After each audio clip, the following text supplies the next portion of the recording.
So to collage today, here's what you're going to need. You are going to need printouts of your portrait. You can have it in color, black and white, or even both. You're going to need your sketchbook. It's green. You should have received it in your school supplies. You can use any blank paper, but a sketchbook would be just dandy to keep everything in place. You're also going to need scissors. Now you can use regular scissors. You can also use some fancy scissors. Up to you guys. You will also need, so if you have any other tools such as like stamps or cutouts, or this is just another option to use for collage. And you're also going to need glue. You can use Elmer's glue, like thick, or you could use a glue stick. It really depends. When it comes to the Elmer's glue, it's going to be it's going to take a lot longer to dry, but a glue stick would dry a lot quicker. You are also going to gather other sorts of materials such as magazines, old papers that you have. You could also use fancy papers like stationery. Here I've got some pattern paper as well as some very shiny paper. You can also get plain paper too. Whatever you have available, make sure you get permission to use it. So what you're going to be doing with all these different materials is you're going to be taking them apart and putting them back together. So there's lots of ways you could do this. You could use your scissors and cut strips. You can use regular scissors, fancy scissors. You could also tear and rip your paper. The really cool thing about collage is that there's not really one right answer. There's lots of ways you can experiment and just kind of play with the paper. This is a really cool way. If you want to get a straight edge with a rip, what you do is you take a flat surface and you use it. You kind of hold it down with your hand, as you saw what I did there. And when you hold it down and you rip it, it gives it the pressure to still have that torn edge but be straight. Once you have all your materials kind of ready, what you're going to do is start practicing kind of arranging on the paper. You're just going to play and, try a few things. It's really important that since collage is all about gluing stuff down and layering, you want to kind of think of an arrangement before you glue everything down. Now, if you're like me, I kind of work as I go, so I'm going to kind of come up with a basic idea to get me started, but then I'm going to allow myself to experiment and really play and build off of what I have. I want to emphasize that you can really use any color, any materials for your collages. So I've used stuff from like old packaging, I've used gift cards, I've used tissue paper, stamps. Basically anything that you can find around the house you can repurpose into your collage. Once I have a basic arrangement basically figured out, then I'm going to take everything off and start gluing. If you want to, make sure you remember where stuff is. If you want to be precise, make sure you take a picture beforehand. But now's the time to start layering and adding stuff on.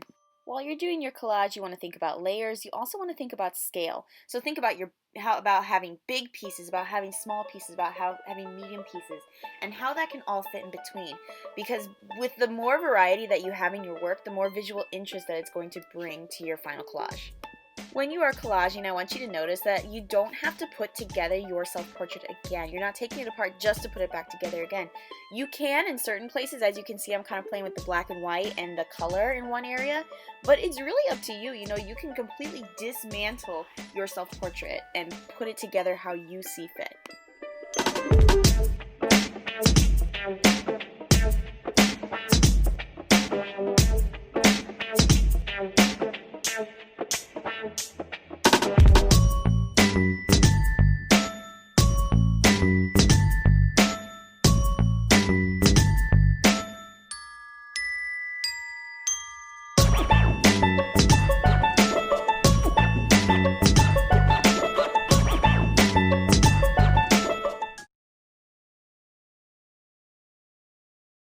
We're going to start today by talking about what is a silhouette. A silhouette is the basic outline shape. So as you can see here in the example provided, you know that this is an animal that's jumping, but the only thing you see is just one shape. You don't see any of the inside details of the eyes and the fur. It's just the general shape. So what you're going to be doing today is you're going to be taking your self-portrait and you're going to be putting a shape on top of it and then making it fit so it fits within the shape. So you can choose anything. You can choose an inanimate object or you can choose an animate object. So this type of art is a way to further your story. So say, for example, that in your self-portrait you want to tell the story about how you are a Hufflepuff in Harry Potter, or how your future job is to be a game designer, or your favorite flower is this, your favorite food is this. You can pick any object, inanimate or animate, and you can draw the general silhouette of that shape. So once you've picked your object, you're going to grab your sketchbook, draw the basic outline, you're going to take a picture, and then you're going to go to Art Studio. Your drawing and a copy of your original self-portrait, what you're going to do is import both of them into Art Studio. So you're going to go File, Import from Photos, insert your self-portrait. Then you're going to insert your layer of your drawing on top. So the first one is Import from Photos, the second one is Import, Insert as Layer, okay? So in this silhouette project, what we are playing with is this concept of positive space and negative space. Positive space are the areas in a work of art that are like the subjects, the areas of interest, where you want people to look. Negative space is the area around the subjects or the areas of interest. So in this case, I want my positive space to be my portrait within the rat, and I want my negative space to be everything else around it. And you can do it either way. Maybe your area of interest, maybe you want the silhouette. Maybe you want to erase everything that's within the rat and have everything else on the outside be shown. It's really up to you as the artist to decide that. Then what you're going to do is you're going to want to see where you're going to line up. And you have, with lowering the opacity, so you can kind of see where your drawing is going to line up with your self-portrait. And then you can go, obviously my drawing's different than where I probably want it to be, so you can go Edit, Transform Layer, Move Scale, and Rotate. And you're going to figure out where you kind of want it to go. Once you got it where you like it, you're going to apply. Now, what you're going to be doing basically is you're going to be choosing whether or not you're going to erase your face or you're going to erase your body. So I think I kind of want to have the silhouette of the rat with my face inside. So I'm going to make sure I'm selected on the layer of my portrait, and I'm going to erase everything that is not inside this rat shape. So, I was on pencil. Make sure you're on the eraser tool.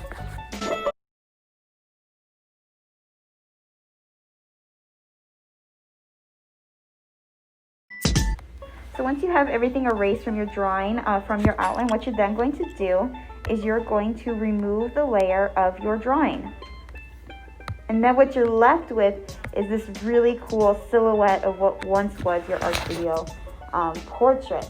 So then what you're going to do once you have it how you like it, you might want to go look through and be like, okay, like, hey, I'm noticing I may need to adjust the line here and there.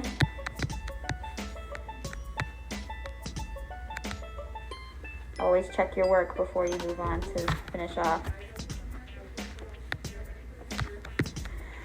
So once you have it how you like it, what you're then going to do, you might want to consider adding in a background. So you can add a second layer. Make sure it's not, a layer above bucket fill, and pull your layer down. You can move your layers like this and pull it below. That way it shows up like this. So I think I'm going to pick a color that complements it, but doesn't draw, that stands out. Yeah, it's always also good to bucket fill too, because when I did that, I just noticed I missed a spot. Oh, right here. Make sure you're always selected on the right layer before you do your work. All right, once you have it how you like it, then what you're going to do is you're going to File, Export as JPEG. And then it should save directly to your photos, where then you can then upload it into Seesaw as one of your choice board options. Artist who specializes in illusion makeup. And I love transforming faces into whatever I want. I get inspiration from architecture, from the environment, nature, and my biggest inspiration would be fear.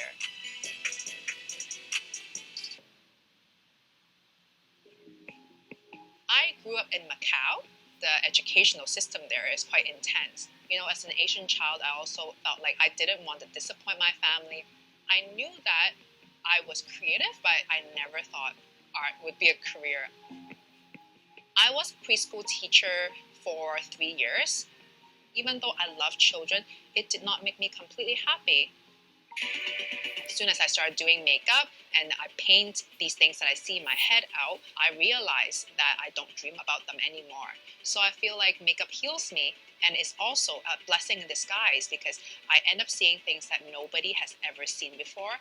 It's all in my head. It's Mimi Choi's visions. So it has actually, in a way, helped my art become more unique and different and shocking. This career is my calling. Amy Choi is a professional makeup artist from Vancouver, and she's most known for her out-of-world makeup looks. The most recent and most popular of her works is she worked for the Met 2019. So what you're doing today in Art Studio is I'm going to show you a couple of tools to get you started, but basically you're going to create an optical illusion. Now there's no right answer to this question, if you have an idea in mind, but basically your job today is to experiment and play and see how can I trick someone into seeing my face in a new and unexpected way. And these are just some examples to get you thinking. And obviously, you're going to work with what you have. You're not creating a new piece. You're kind of morphing what you have. So with what you're doing today is you're using her work as inspiration to get you started, basically, just like we did with our research project. But let's get into the tutorial. So to do this portion, the makeup madness idea, obviously we won't be doing makeup, but what we can do is use Art Studio as our illusion tool. So what you'll need is a copy of your original self-portrait. For those of you who did a drawn portrait, you will take a photograph. For those who you created a digital portrait, you make sure you have a photo saved to your camera roll. Like here, for example, here's my saved one, so I can import it. Make sure you are not working. You are not working on your original self-portrait. We don't want you to alter that at all. So for today, get into Art Studio. What you're going to do is you're going to do File, Import from Photos, and insert your self-portrait. So there's a lot of different tools that we can use in Art Studio to create illusions. We can erase, we can add layers, we can duplicate, we can morph in a lot of ways. So the first way I'm going to show you is through duplicating and adding layers. To duplicate your layers, you go to the layers bar, and instead of tapping the plus, what you do is you tap that little square with the plus on the inside, and that duplicates the layer. So it makes it like basically two copies. So what I have done is I have made one copy of my face. I have turned off the other layer. The way that you do this is in the layers bar, you'll see a little eyeball next to your layer. If you tap on where the iris would be, where the pupil would be, it'll make it go so it turns off. Since we have two layers of the exact same thing, you're going to want to turn off one layer so you can see the other. And now what I'm doing with my duplicated layer, that's the only thing I'm focusing on right now, is erasing everything but the face, because the idea that I'm going to show you is an endless face. And now you only need to do this once, and I'm going to show you why that's important. Now that I have my face erased, I can duplicate that face layer, so I don't have to duplicate it each time. And then what I can do is I can go to my first one, Edit, Transform. Actually, make sure I can only see that layer I'm working on, so I can see what's going on. To be able to turn off a layer, you can just tap the eyeball and it goes away.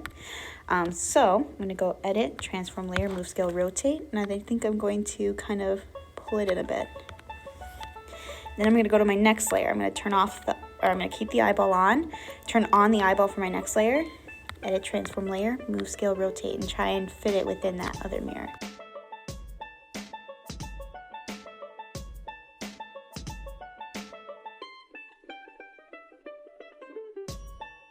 So then you can fit layers within layers that looks so funny. So then what I'm going to do, another technique that I'm going to show you, there's a lot of really cool ways you can distort your work. So you can go to Filters, Distort, Elastify. Here you have your brush size, your brush strength, so how strong that's going to be. I'll show you for example. So here we got big brush size. What you can do is you can kind of morph your face. Maybe like I want a ginormous chin. And as you can see, as I change the brush strength, that really changes how swirly twirly it gets. Once you fit how you like it, you can click Apply. Alright, so now you get this really cool cubist morph face. So the beautiful thing about this project today, this distortion project, is that you as kids probably know a lot more than I do. So if you have cool tools that you know about that I didn't show you, feel free to use them. If you know a really cool technique, feel free to share it with me. Teach me about what you know. Today, this is all about playing. I gave you a couple tools to get you started. I showed you Elastify, and I showed you how to transform layers and duplicate them. But if you know something really cool, go for it. That's the really cool thing about these types of projects is that it's all about experimenting and playing. Once you have it how you like it, however your distortion might be, you're going to go to File, Export as JPEG.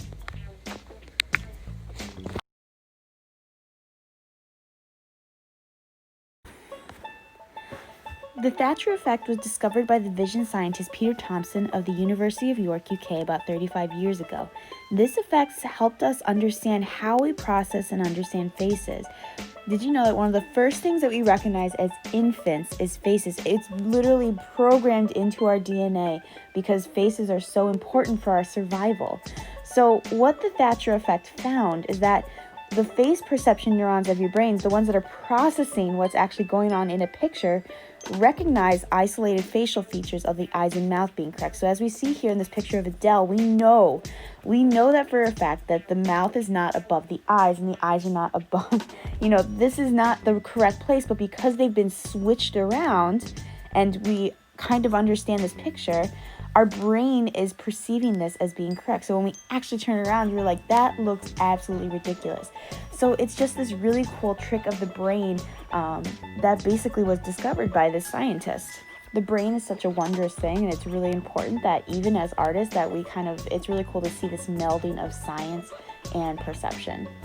So for today's project, what you'll need is a copy of your self-portrait, and you will need the app Art Studio. So what I mean by copy, if you have painted or drawn or you have made something 2D like a physical piece of paper, you're going to be taking a photo. If you have created a digital portrait, what you're going to be doing is making sure you have an image saved to your camera roll. Today, for the Thatcher Effect. What the Thatcher Effect basically does is what you are doing is you're going to be flipping the features of your eyes and your mouth, because when you flip those upside down, your brain still registers them as being in the correct place, but it looks kind of wonky when you actually when you flip it back up the right side. So what we're going to be doing is we're going to be creating that effect using Art Studio. So for today, what you're going to do is you're going to start by opening up a brand new file, a blank file. You're going to import from Photos and import a copy of your self-portrait.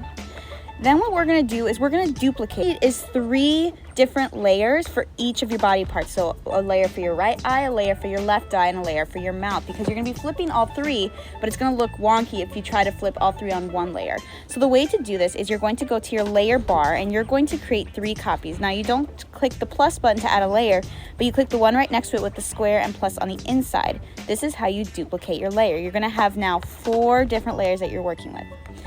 So what you're going to do is you're going to work body part by body part. You need to have a layer that's your mouth, a layer that's just your right eye, and a layer that's just your left eye.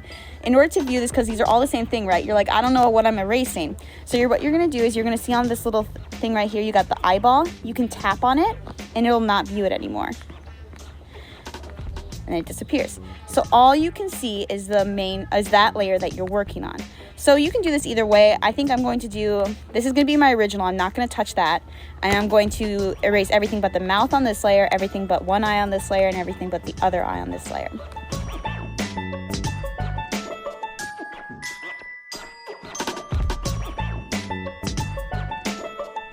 So now that I've erased the mouth, I'm going to move on. Remember to select the eyeball to make that second layer viewable.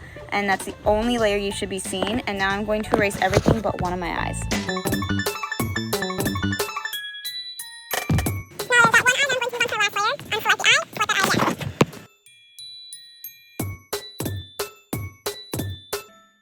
Make sure if you're someone like me who wears glasses that you erase that glasses part too. And you can leave, if you've got a line for like your eyelid, you can definitely leave that. Just get rid of everything extra that's not part of that eye structure. So then what you're left with is now, it will look kind of silly. You should have 3 layers. Once you put them together, they look like this. Okay, so what you're going to do is you're going to then turn on this last layer again, your original layer that you haven't touched. And it should look just fine, right? But here's where the Thatcher Effect comes into play. What we're going to be doing is we're going to be flipping that smile and the eyes upside down so it looks correct, right? So go onto your layer. I'm going to start with the mouth. Edit, not distort. Edit, transform layer, move, scale, and rotate. So you're going to flip it around so it's upside down. Try to keep it about the same scale. That's a huge important part of the project. Then what you're going to do is you're going to erase, you know, if you got these little extras right here. Actually, no, you have to draw and fill in any gaps so it looks kind of correct. Then we move on to the eye. Now I got to flip that one. Edit, transform layer, move, scale, and rotate.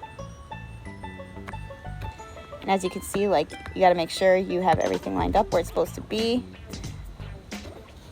And if you need to redraw part, you might redraw an itty-bitty part of it. Or, actually, I could erase it. Then, last one. I would recommend trying to stay as close as possible so you won't see that original till the end. It's really up to you. It's gonna make you laugh regardless. Once you have everything in place, kind of the same scale, kind of the same place, what you're then going to do is you're going to go to Image, Rotate 180 degrees. So now when you flip it upside down, does your brain still register this as correct? Oh my gosh, it looks ridiculous. So then what you're gonna do, you're gonna basically be inserting this Thatcher effect as an image. So File, Export as JPEG, okay? And if you wanna see your final one ridiculously flipped over, rotate 180. And now you can see how wonky you look with the Thatcher effect. All right.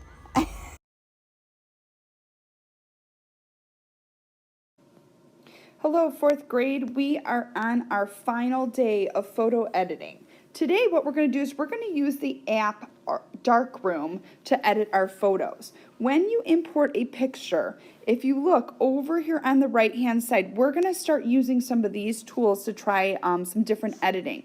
There are cropping tools like you've seen before in the past.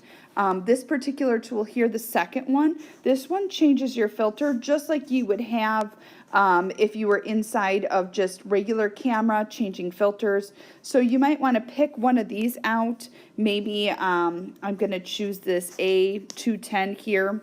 Once you go there and you pick out one of your filters, when I click on the next one, which is those circles and the little sliders there, there's all different ways that you can change, you know, the brightness. You can add different layers of contrast as you slide them back and forth, different types of highlights and things like that. Some shadows. I'm just kind of playing here with mine a little bit, trying to figure out exactly, you know, what tone you want your picture to look like. Now, I know last time when we did photo editing, we talked about how it doesn't necessarily have to look realistic. Same type of thing, guys. I am more than happy if your picture is non-realistic colors or non-realistic tones. You are the artist. You are the one that is creating this type of effect in your picture. So as I kind of go through here, I'm just playing with different things, trying different highlights. I can click and work on the shadows of it down below. So again, as you go through, try, you know, different methods of changing. Ooh, look at that. How fun is that? Adding all those greens in there. I can even switch it to like a bluish tone if I want that. I'm just kind of playing. So enjoy playing with these different filters and these different things that you have on here. You can change the width of stuff. There's just different timers and stuff like that that you look to see. This is kind of an overview of, you know, what you've increased, what you've decreased, and things like that. So have fun. Go through this, you know, pick out different filters. Try to do at least 3 to 5 pictures of the ones that you took this past week. I know some of you did 4 different, what I should say, all of you did 4 different things from your choice board. However, some of you took multiple pictures within that choice board. So you can play with it, try different things, and see what you got. Just keep in mind that whatever you do, you can always go back and drop it back to your original filter. So I can bring it back to what the picture looks like, or I can, you know, go through. The other thing up top here, you'll see a little arrow. This is your export button. So with this, if I hit save copy, it will save my picture to my camera roll, and then you can upload that picture onto your Seesaw. Hopefully you guys are having fun with the photography unit that we've been doing over the last couple weeks. It has been absolutely awesome to teach you, and I hope you like the next unit that you're going to be learning in art class.